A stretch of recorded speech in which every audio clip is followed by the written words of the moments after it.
Everyone, welcome back to our channel. Today I'm going to show you how to defragment drivers in Windows 11.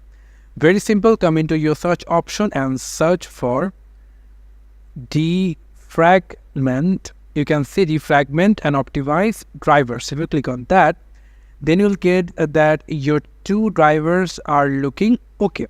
So how are you going to defragment this? Just simply come over into optimize, and then you can see that my drivers is going for defragment. And now what you need to do, if you want to optimize your this drive or this drive, how many drivers you have, if you want to select any of your drivers and then select optimize, it will automatically start your optimization. And you can see it's it took very short time, so it's showing current status is okay. You can also turn on schedule optimization.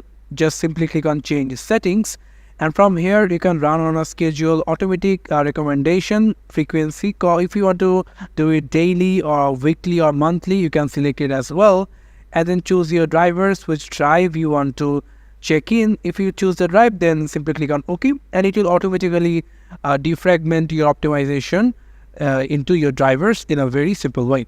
So thank you so much for watching this video. I hope to see you in another videos. Till then, goodbye.